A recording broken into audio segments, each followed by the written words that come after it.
O tema da reflexão de hoje é volte para o armário. Quem aqui já saiu do armário não responde? Ou não saia do armário. Eu não sei qual é o melhor tipo, mas é isso. Volte para o armário. E a gente vai desenrolar junto isso. Existia um plano de Deus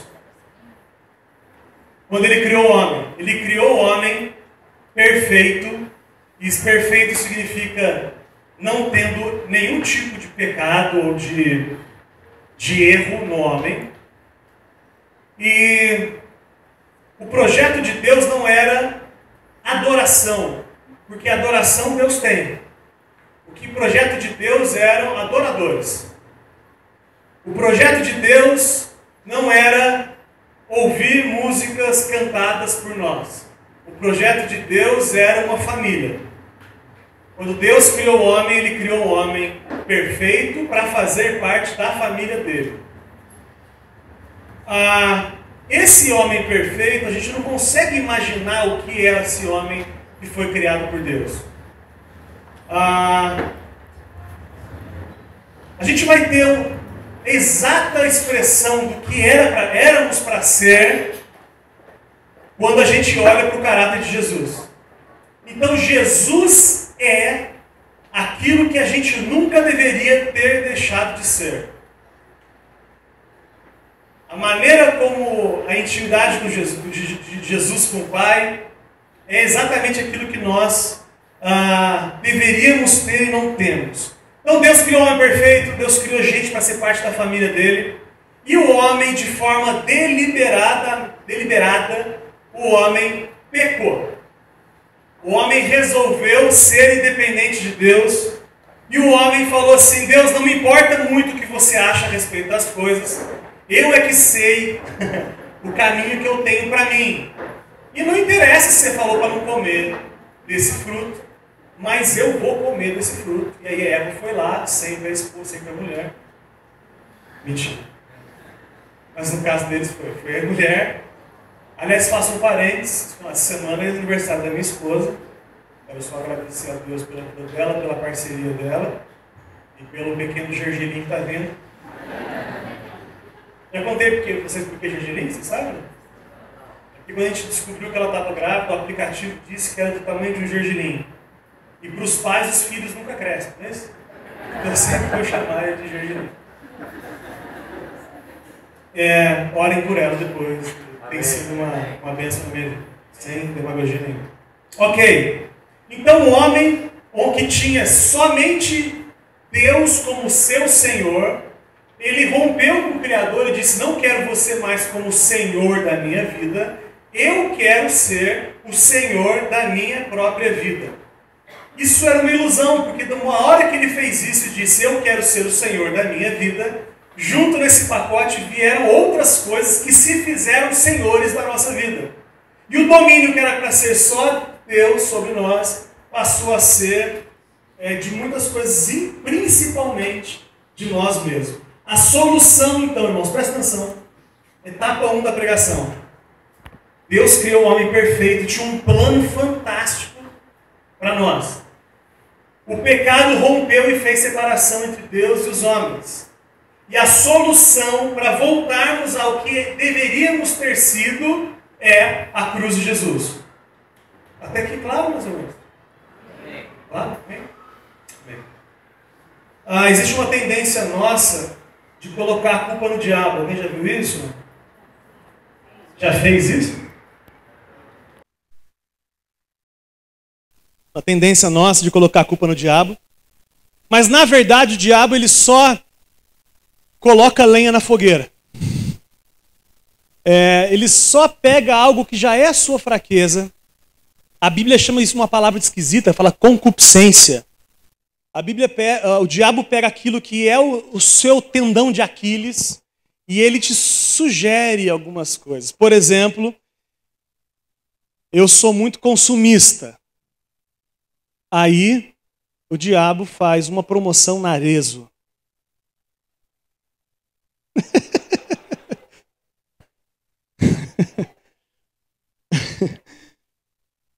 metade do dobro do preço. Sempre a promoção é sempre essa, né? Então existem coisas que naturalmente a gente quer, o nosso homem natural, vamos chamar assim, a Bíblia chama assim. Ele existe uma tendência para o mal e o diabo só nos dá algumas iscas, mas no fundo ele mexe com quem a gente é por dentro. Vamos abrir um texto, só para não ficar na minha palavra, de Tiago 1,14. Tiago 1,14 diz assim: mas cada um é tentado quando atraído e engodado pela sua própria fraqueza, pela sua própria concupiscência. Depois, havendo a concupiscência concebido, dá luz ao pecado, e o pecado, sendo consumado, gera a morte. Eu estou lendo esse texto porque você veio de fábrica, por causa do pecado que entrou no mundo, com algumas fraquezas. Cada um tem a sua. Se alguém tem coragem de dizer um pecado seu? Fofoqueiro. Hã? Glutão. Comer bastante. Fofoqueiro, o que mais? Mentiroso. Está falando de você ou de outro? Amém. Isso aí. Isso é mulher de verdade. Ó. Isso aí. Eu banco quem eu sou. É isso. Isso é viver na luz, inclusive. A gente vai falar sobre isso. Você veio com essa tendência que só é possível ser acalmada e resolvida em Jesus. Sem Jesus, você fica até bonitinho um tempo, mas assim que chega a oportunidade, você volta a fazer o que você fazia antes. É só comigo ou com você também, irmão? Só 3 pessoas. É para essas 3 que eu vou conversar hoje. É isso. A nossa tendência é má.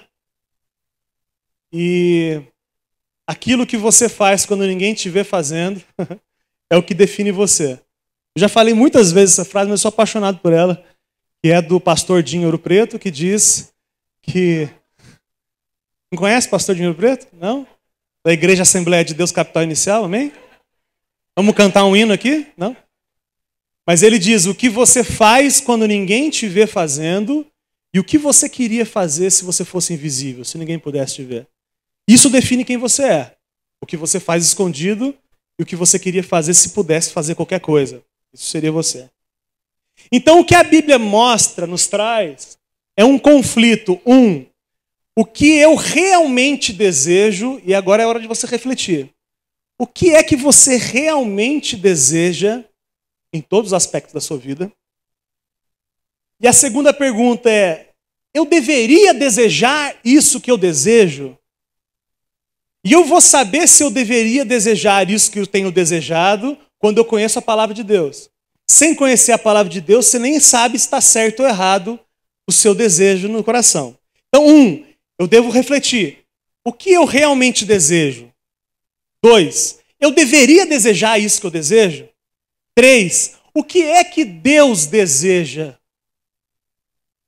E quarta e última pergunta é, por que eu não desejo o que Deus deseja? Confuso, não? Claro, olha só. O que é que de verdade você deseja? Por que você deseja, se Deus não quer que você deseje isso?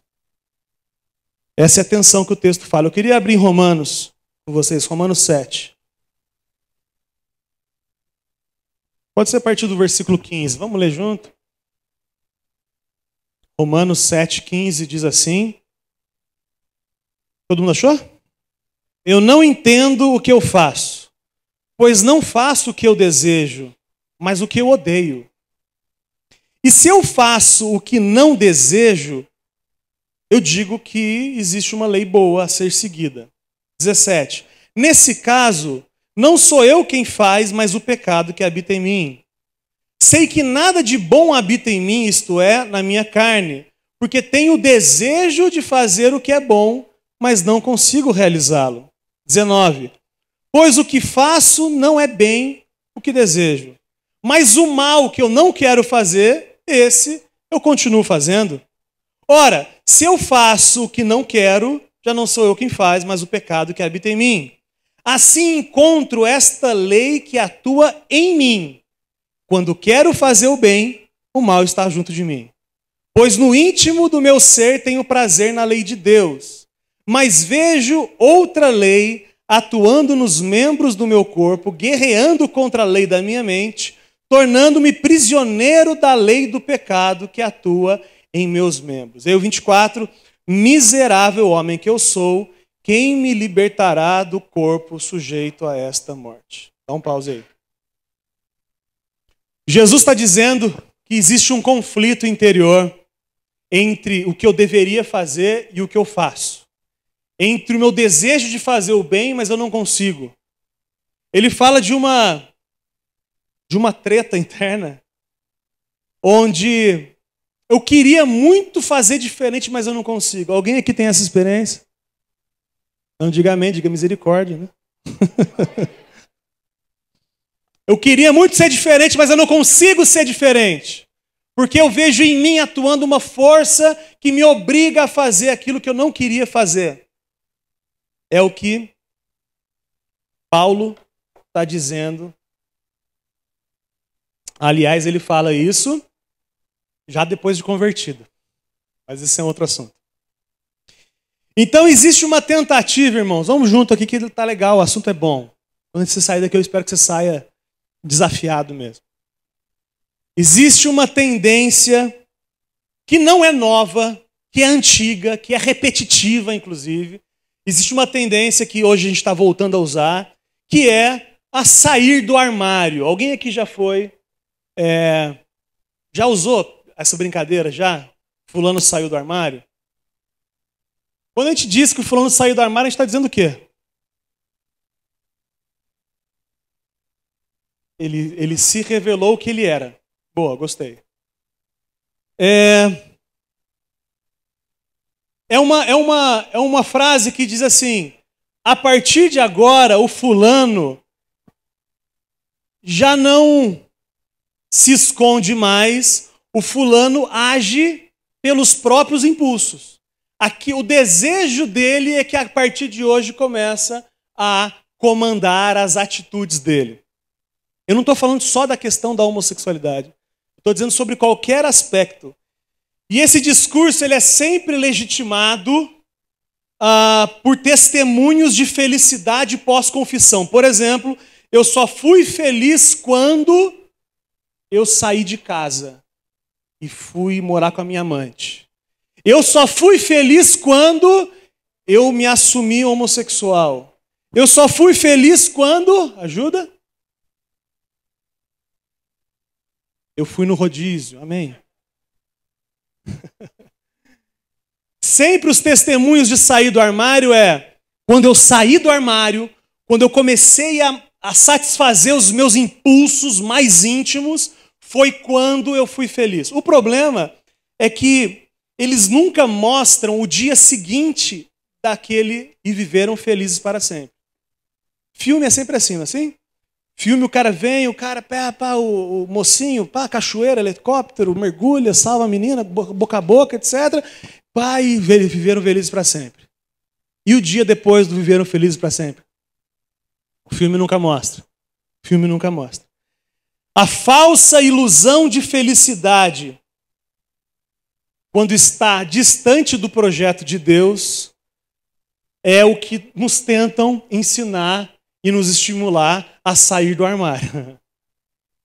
É o cara que sai de casa em busca da menininha e que 2 anos depois tenta voltar, mas agora já totalmente sem dinheiro, porque a menina rapelou tudo que ele tinha. Ele foi estimulado, sai do armário, velho. Sai do armário. É o casal que trouxe mais gente para a relação íntima e que agora já não consegue mais sonhar os sonhos juntos. Os sonhos já não são mais juntos, não existe mais a relação que foi quebrada porque saíram do armário. E porque saíram do armário acharam que tinham o direito de viver qualquer aventura sexual. É a moça que está com a moça, mas que tem vontade de morrer. Isso ninguém mostra.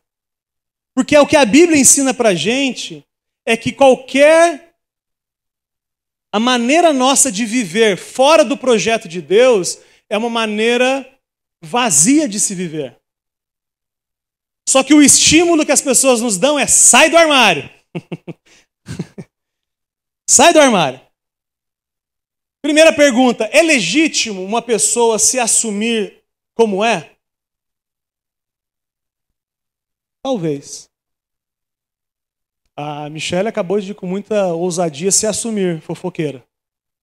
Mentirosa. Ixi, os dois? A gente também é. Mas ela assumiu. Então, se assumir como você é, faz parte do projeto. Há umas 3 semanas atrás, quando eu preguei sobre andar na luz, não é não pecar andar na luz. Andar na luz é ser honesto com Jesus e com os irmãos a respeito de quem eu sou. Então, se assumir, eu acho que talvez seja legítimo. Segunda pergunta: é legítimo a pessoa viver a prática daquilo que ela é?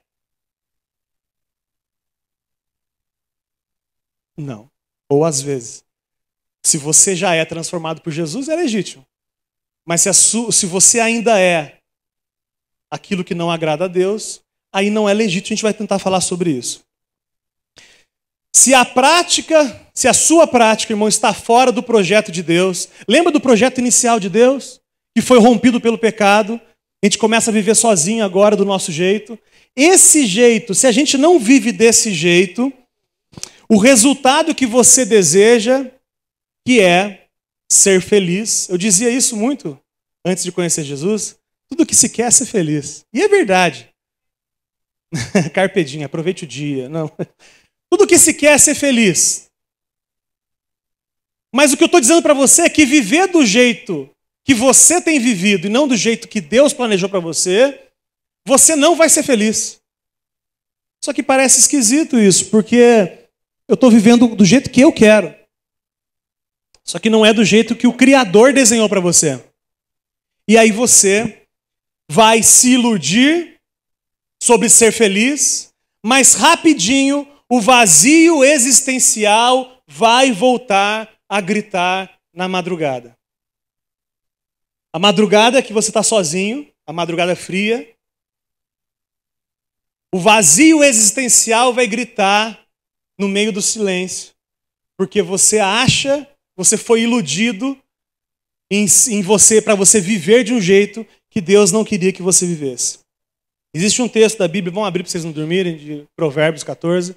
14, versículo 12, diz assim: há um caminho que ao homem parece direito, mas o fim dele são os caminhos da morte. Existem caminhos... tem aqui agora? Que bom. Existem caminhos que parecem bons caminhos. O problema é que a Bíblia está nos ensinando que o final desses caminhos que parecem bons, o resultado dele é a morte. E morte, irmão, é mais do que morte. Eu acho que morte, do ponto de vista do texto aqui, é mais amplo. Eu acho que o texto está dizendo da morte em vida.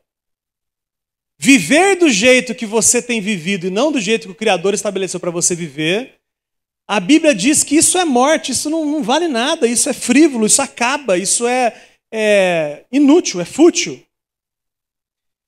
E aí eu tenho uma coisa para dizer para você, irmão, que nos visita pela primeira vez, ou que está aqui há muito tempo, eu não sei.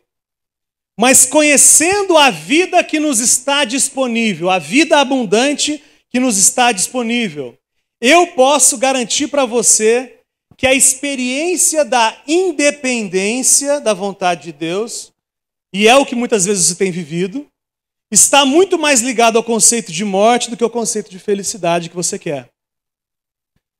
Existe uma vida abundante, irmão, para viver, que é uma vida abundante que só é possível de experimentar com Jesus. Se você continuar vivendo do seu jeito, sem questionar o Criador a respeito de como é que você deve viver, a Bíblia fala que esse caminho é um caminho de morte.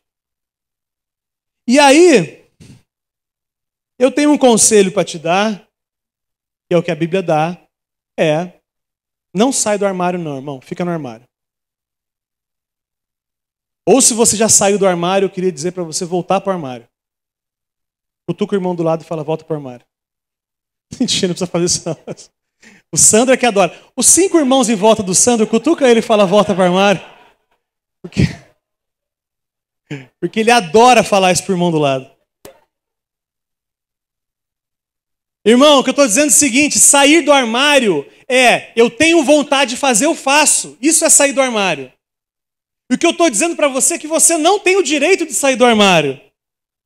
Eu estou dizendo para você que se a sua vida ela for norteada pelos seus impulsos, isso tem mais a ver com você ser o Senhor da sua vida do que Deus ser o Senhor da sua vida.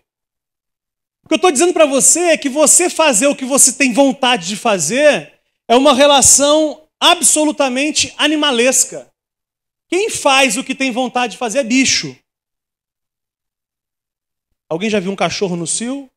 Uma cadela no cio e um cachorro? 30 cachorros em cima dele. Não seria razoável se os cachorros conversassem? Irmão, quem é que vai ficar? Ah, você. Cheguei primeiro, é verdade, cara. Semana que vem eu vou. Mas não consegue, fica uma fêmea com 15 cachorros em volta, porque ele não consegue dizer não. Porque é tudo cachorro que vive fora do armário. Porque eles não têm domínio sobre os seus impulsos. Viver norteando a sua vida pelos seus impulsos é uma vida de bicho, uma vida animalesca. E eu queria dizer para você, irmão, que eu, Lucas, eu vivo no armário.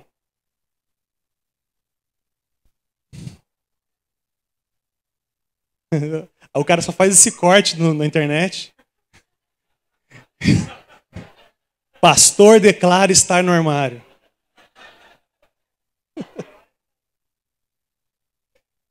É verdade, irmãos. Eu deixo o meu monstro dentro do armário.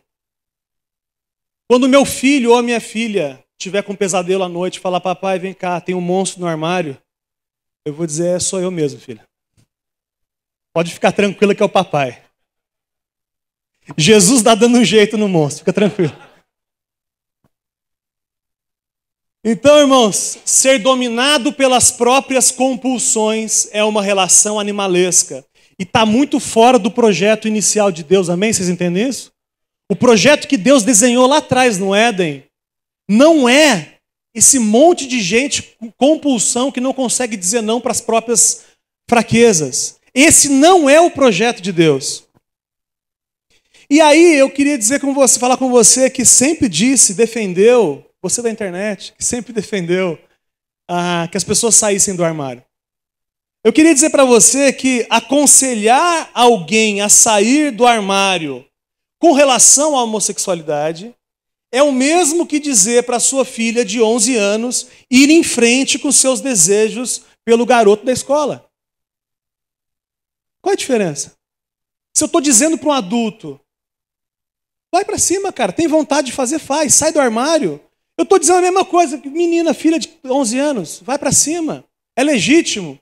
É a mesma coisa que você dizer para o marido da sua filha que ele deve manter uma relação extraconjugal com a secretária, porque se o seu desejo é esse, você não pode reprimir esse desejo, genro. Você concorda ou não? Concorda o tendão de Aquiles do sai do armário? Porque quando eu digo sai do armário, eu estou legitimando qualquer pessoa a tomar decisões pelos próprios impulsos.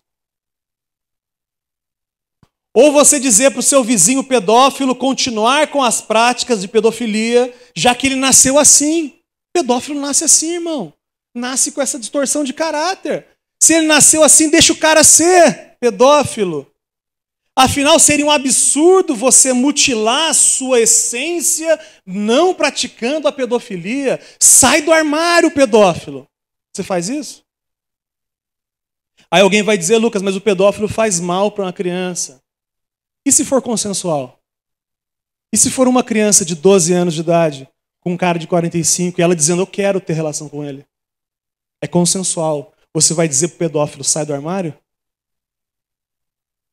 O que pauta a nossa vida não é o nosso impulso. O nosso impulso a gente deixa preso dentro do armário e espera Jesus tratar com os nossos impulsos. Mas até lá ele vai ficar preso. Mete um cadeado lá, irmão. Faz qualquer coisa. Hebreus 12:4 fala que na luta contra o nosso monstro, a gente ainda nem começou a sangrar ainda. Você nem se amarrou no pé da cama ainda para não ir ver sua amante. Você não fez isso. É desonesto você dizer que você fez tudo o que você podia. Não pode. A Bíblia fala que não é verdade. Você diria para um irmão com tendências suicidas para ele sair do armário? Ele não vai fazer mal para ninguém. Você fala isso, sai do armário? Porque você está dizendo, e você concorda comigo, que o seu impulso, seja ele qual for, não deve ser seguido. O que pauta a nossa jornada é a vontade de Deus, não a nossa própria vontade. O conselho para todos esses, para o pedófilo, para o suicida, para o heterossexual devasso, irmão. Antes de conhecer Jesus, eu era um heterossexual devasso. E aí você me aconselha, Lucas, sai do armário? O que eu tenho que fazer com o monstro que existe em mim? O que eu faço com ele, irmão? É isso aí. Talvez dentro do armário esteja a cruz. Né? É a cruz. Muito boa. É 81. O Renan abriu errado. É 80.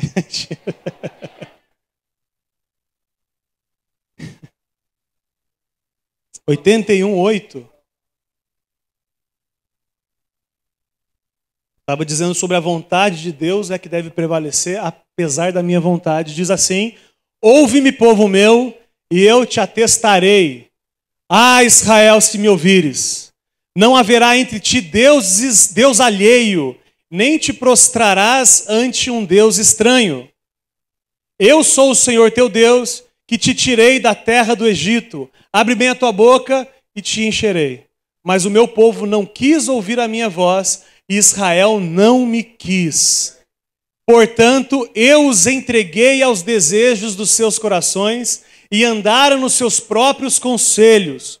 Ah, se o meu povo me tivesse ouvido, se Israel andasse nos meus caminhos, em breve abateria os seus inimigos e viraria a minha mão contra os seus adversários.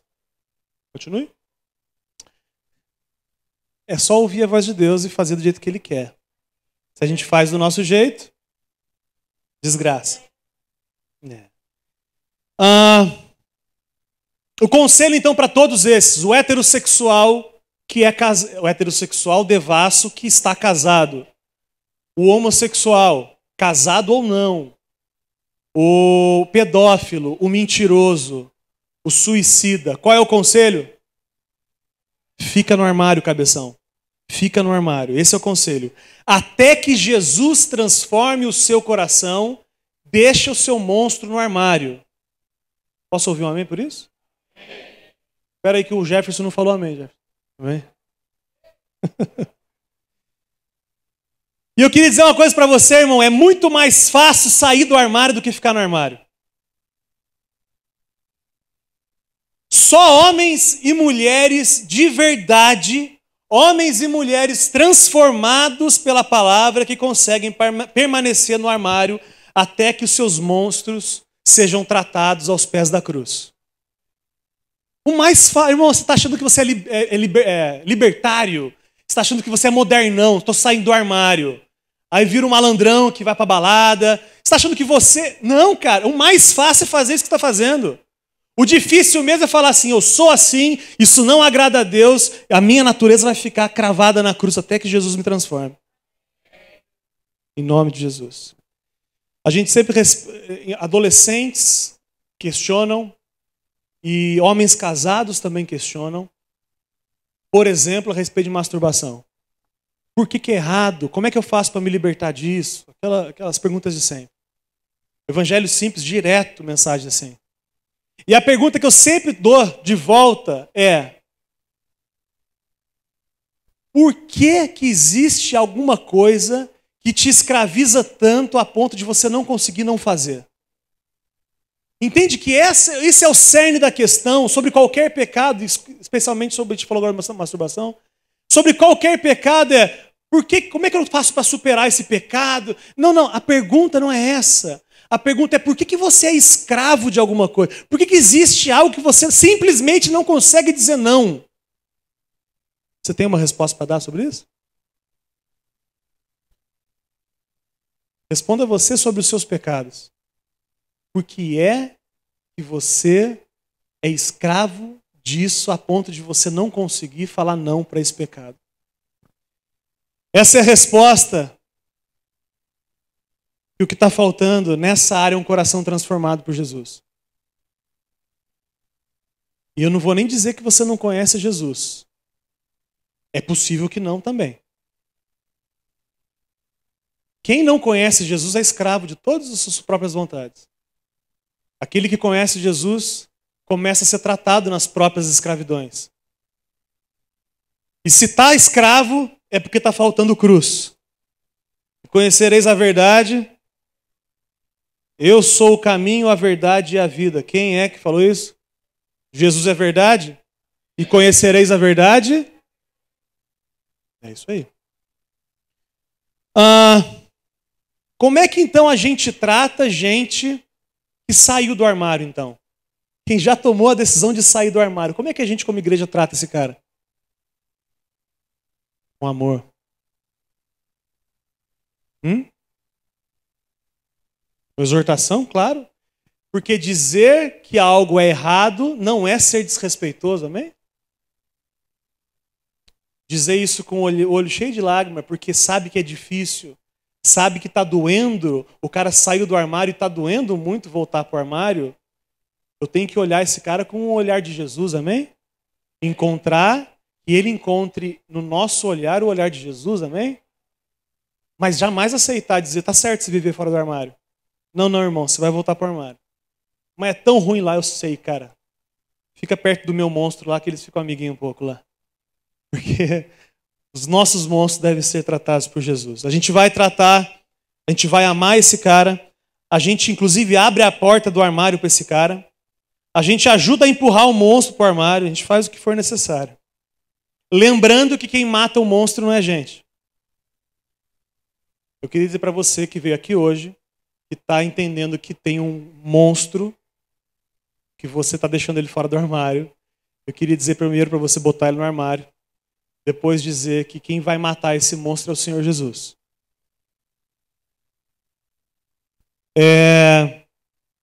Mesmo porque é o único que é capaz de matar o monstro. A gente lê em Romanos da briga que existe entre o nosso corpo e o Espírito que habita em nós. A gente não leu isso agora há pouco em Romanos?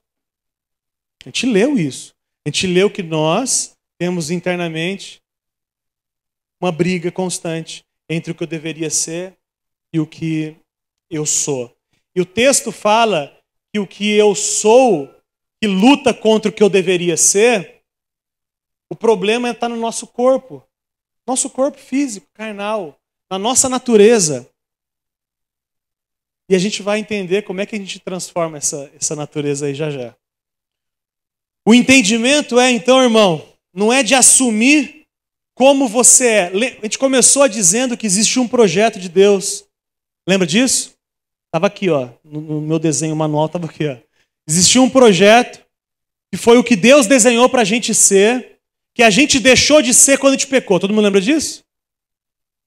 Eu deveria ser assim, que inclusive é exatamente o que Jesus é, eu deveria ser, mas não consigo, porque eu pequei. O projeto de Deus era esse. Então entender quem você é, assumir o que você é um pouco mais profundo do que isso. Na verdade, é assumir como você está. Vou melhorar para você entender, irmão. Se eu deveria ser alguma coisa, aliás, se eu fui criado para ser algo que eu não sou, eu não sou daquilo, eu estou daquilo. Tá ruim ainda, né? Eu vou tentar de novo. Eu não fui criado para isso que eu estou sendo. Eu estou homossexual, mas creio no Deus que está restaurando a minha essência. Eu estou adúltero, mas não fui criado para ser adúltero. Eu estou idólatra, mas logo eu vou viver a viração do dia com Jesus. Está entendendo o que eu estou dizendo?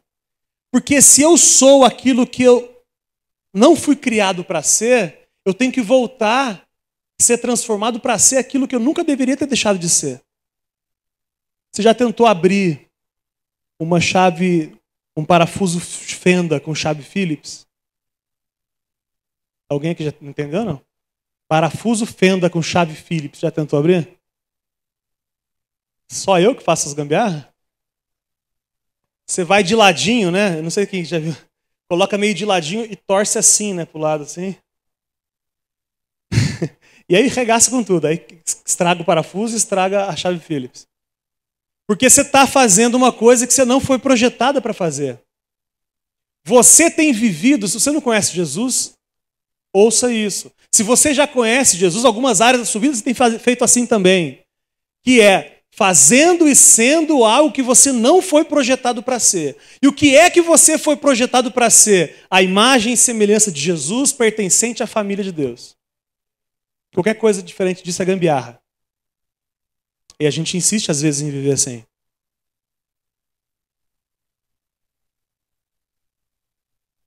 Eu queria que você abrisse um último texto para a gente ler junto, de Filipenses.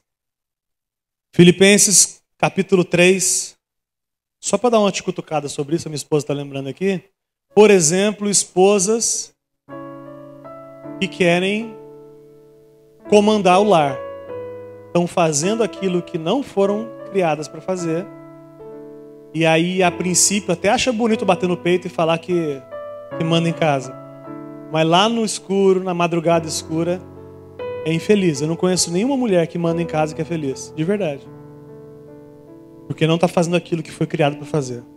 Filipenses, capítulo 3, versículo 18. Filipenses 3, 18. Pois como já lhes disse repetidas vezes, e agora repito com lágrimas, há muitos que vivem como inimigos da cruz de Cristo e fora do armário. Está dizendo aqui, a minha tem, não tem? A sua não tem? Não? Inimigos da cruz de Cristo. 19. Quanto a estes, o seu destino é a perdição. O seu Deus é o ventre. Eu acho tão legal essa expressão. Uma expressão moderna que diz isso é o cara que tem o Deus na barriga. Vocês já falaram isso? Não? O que é o cara que tem o Deus na barriga? Orgulhoso. Ele que sabe como é que tem que viver. Não interessa o que o Criador falou. Eu que sei. Eu sou meu Deus. Se acho bom. 19. Quanto a estes, o seu destino é perdição, o seu Deus é o estômago, e tem orgulho do que é vergonhoso. Não? Ninguém? Não? Entendeu? Não? Eles só pensam nas coisas terrenas. Esse tem orgulho do que é vergonhoso é ótimo também, né? Orgulho gay? Não? Ninguém? Parada? Não? Ninguém? Uma mão levantada ali? Não? Não? A nossa cidadania, porém, está nos céus, de onde esperamos ansiosamente um Salvador, o Senhor Jesus Cristo. O Salvador o quê? O Senhor Jesus Cristo. As pessoas querem um Salvador, mas não querem um Senhor. As pessoas querem alguém que satisfaça o seu desejo de não ir para o inferno, mas não querem alguém que defina como deve viver, por exemplo, dentro do armário. A vida cristã é Jesus como Senhor. E se a minha prática de vida não reflete o caráter de Jesus, eu vou mudar a minha prática. Mas eu ainda quero muito fazer. Eu sei que você quer muito fazer, mas não é para você fazer, porque em Cristo tem solução para você não fazer. Amém ou não amém? A nossa cidadania, porém, está nos céus, de onde esperamos ansiosamente um Salvador, o Senhor Jesus Cristo, pelo poder que o capacita a colocar todas as coisas debaixo do seu domínio e transformará os nossos corpos humilhados para serem semelhantes ao seu corpo glorioso. Vocês não prestaram atenção, eu vou ler de novo. A gente leu em Romanos que a atenção do Evangelho é o que eu deveria fazer e o que Deus quer que eu faça. E o texto diz que eu só não faço o que Deus queria, porque no meu corpo não habita bem algum. Aliás, o Paulo fala assim, mas que porcaria de homem que eu sou. Quem que vai me livrar do meu corpo? E a gente acabou de ler que Jesus como Senhor vai transformar os nossos corpos de humilhação para serem semelhantes ao seu corpo glorioso. Nesse dia, irmão, eu vou falar um negócio para você. Aí não tem nem armário mais. É closet, porta aberta. Aí não vai precisar de armário para botar seu monstro, porque seu monstro vai ter sido pregado de uma vez por todas na cruz de Jesus. O que eu estou dizendo para você, irmão, é que as coisas que você ainda faz, existe em Jesus solução para você não fazer. Ainda que você queira muito fazer. Eu também tenho um monte de coisa que queria fazer e não faço. Mas esse monstro, que a gente deixa ele amarrado, vai ter um dia que ele vai ser destruído. 1 Coríntios 15 fala que de uma hora para outra, no abrir e fechar de olhos, ao soar da última trombeta, isso que é corruptível, está falando do corpo, vai se transformar em algo imortal. E aí, querido, eu não sei se você consegue imaginar, eu não consigo imaginar o que é uma vida sem a influência do pecado, eu não consigo imaginar. Mas eu sei que o projeto de Deus, que foi perdido lá no Éden, pelo pecado, vai ser de uma vez por todas restabelecido, e nós seremos eternamente família de Deus. Esse é o seu desejo? Vamos orar por isso? Feche seus olhos. Senhor Jesus, pela sua misericórdia, Pai, nós te pedimos que o Senhor nos dê força para isso, Pai. Primeiro, para entender quais são as nossas fraquezas, as nossas concupiscências. Depois pedimos força para deixar esse cara amarrado. Porque a gente sabe que não te agrada, Pai. A gente sabe que isso que está vindo na nossa mente agora, a gente sabe que não é adequado para aquele que crê. E nós pedimos para que o Senhor nos ajude a manter esse monstro no armário, até o dia que o Senhor vai transformar a nossa carne. E nós poderemos viver juntos com o Senhor na total ausência de pecado, total ausência de fraqueza, total ausência de tendências pecaminosas, Pai. Que isso, Pai, que o domínio sobre os nossos impulsos seja para a sua glória e não para a nossa glória, Pai. Que o domínio sobre os nossos desejos, todos eles, Pai, as pessoas possam perceber gente domada pelo Espírito Santo de Deus. Que em nome de Jesus, Pai, a transformação que o Senhor tem feito e vai fazer muito mais na nossa vida, reflita a sua glória e muita gente possa de verdade te conhecer através das nossas boas atitudes, atitudes coerentes, Pai. Não estamos falando de religião, Pai. Não estamos falando de mudar evangélico para católico, nada disso, Pai. Estamos falando de intimidade com o Senhor. E nós pedimos para que essa realidade, Pai, seja sobre todos que estão aqui em nome de Jesus, Pai. Para a sua glória, Pai. Em nome de Jesus, amém.